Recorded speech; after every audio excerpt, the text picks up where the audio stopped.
what it did, it had a chilling effect. You know, conversations weren't being had because people were afraid to offend. And when you have a concept like microaggressions, everything can offend, right? So what do you say? How do you have a conversation about difficult topics? You don't.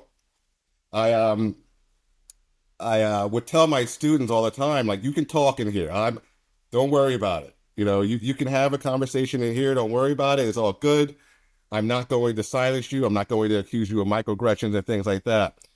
And a white male student came to my office afterwards and said, I can't say, what I want to say. And I said, sure you can. I'm making sure you can do that. And he said, I can't. Let's be real here. This is an environment where if I, with my white maleness, say certain things, it's going to be taken badly and my life will be worse for it. And I had nothing to say to him. He had a point I could not refute. And, from there, I mean, that was right before I really got into the anti-DEI, anti-woke stuff I've been doing in the past several years. That was before that, but I realized then that this was a bigger issue than just discomfort in a classroom. And how do you think he was representative? I mean, what's it like for the white young men on campus? I think they feel like they're being seen as the ultimate bad guy. They are the Darth Vader in this story, and everybody else is Luke. You know, and obviously that's not fair, and they feel like that's not fair, but they also feel powerless to do anything. It's a very hopeless place to be. Hope.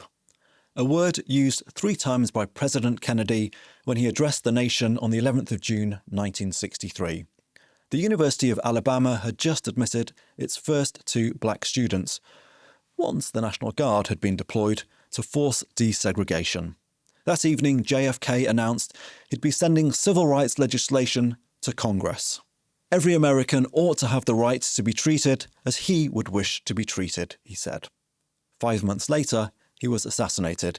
But Lyndon Johnson and then Richard Nixon both pushed through civil rights protections, including affirmative action for minorities and women.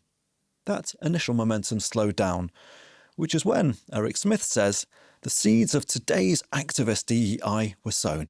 Well, it really started to occur in the 70s when people were getting impatient with the Civil Rights Act and integration and things like that.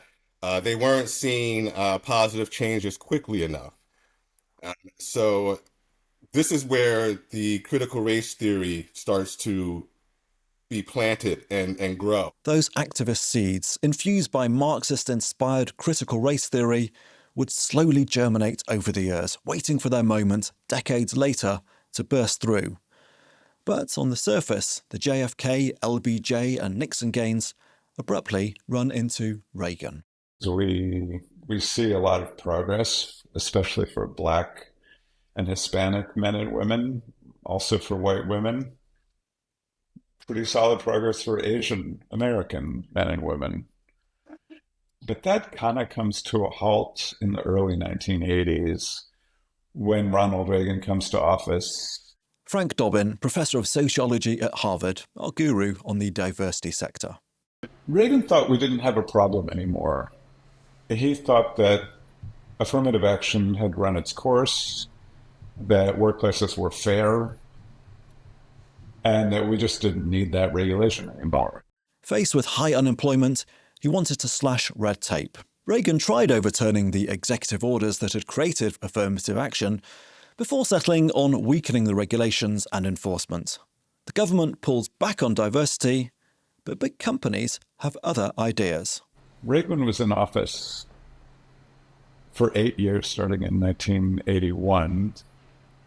During those years, something kind of interesting happened. The people who were working in the domain of equal opportunity in corporations, they thought there was still a problem, even if Reagan didn't. And so they started to reframe what they were doing, not as equal opportunity or not under a kind of fairness doctrine, but under a doctrine of business necessity. So they started pointing out that the workforce was becoming dramatically more diverse. So it became pretty easy to argue the workforce of the future is going to be diverse, whether you like it or not. And that argument kind of carried the day. So we saw almost nobody has an equal opportunity department anymore.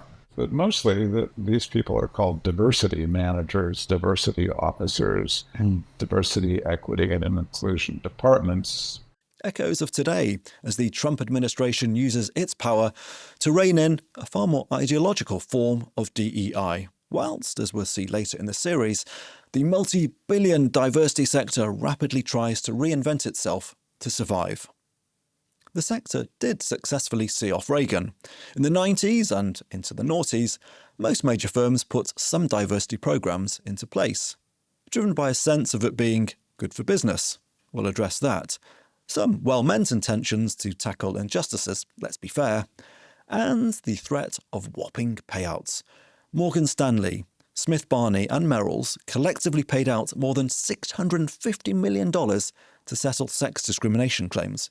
Coca-Cola alone coughed up $192 million to settle race discrimination action.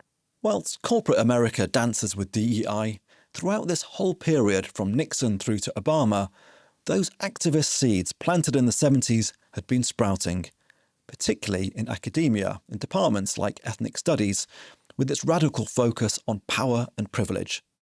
By the 2010s, the conditions for this activist DEI to bloom are more favourable than ever. Companies are terrified of being sued, identity politics is on the march, a wider hypersensitivity to causing offence has taken root, and smartphones and social media are bringing once-hidden racism to light, leading to the birth of Black Lives Matter in 2013.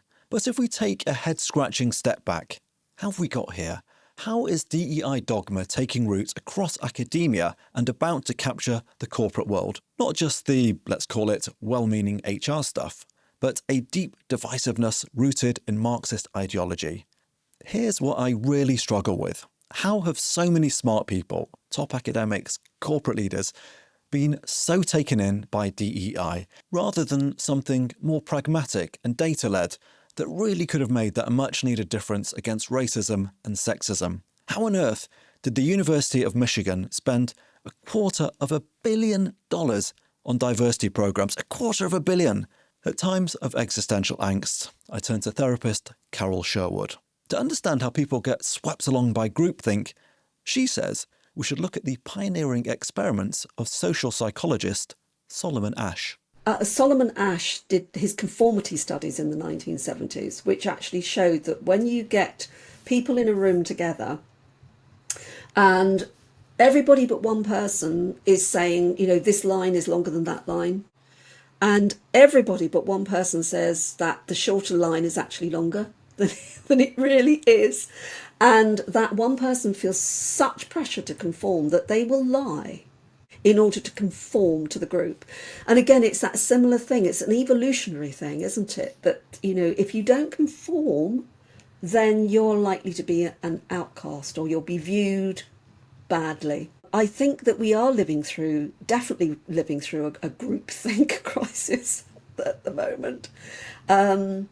Because so many people believe so strongly that they are right, that they've got the moral high ground, that they're on the right side of history. And there's nobody within that group to say, hang on a minute, are you absolutely sure about this? If they do, they get cast out. And so the groupthink just perpetuates the problem. It's fascinating. You know the line is longer, you can see it is, but you still say it's not, just to fit in. But why stop at one therapist? Dr. Dina McMillan is, like Solomon Asch, a social psychologist. For what it's worth, she's black, if you're not watching on YouTube, and not a fan of DEI. I like to see women in certain positions, but anywhere we go, I want to earn it. I did not put my race on my application to Stanford University. It's the hardest university in America to get into. I didn't want anybody afterwards to be able to say they only let you in because of a DEI practice. And I faced terrible racism while I was there. Terrible. But I got out. I graduated. Dr. McMillan's expertise is influence, manipulation, and brainwashing. Her thoughts on how DEI has taken root.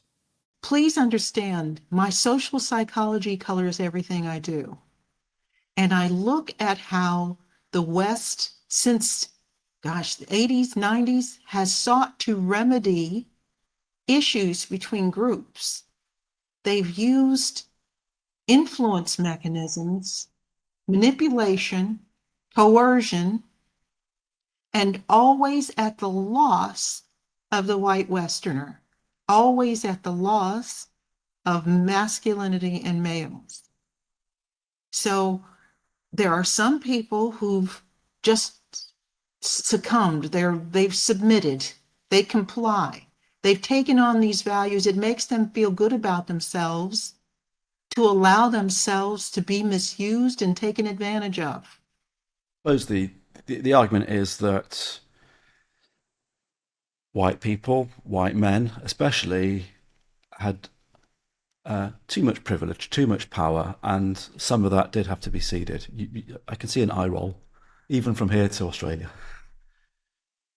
2 eye rolls, yes. Well, you know what?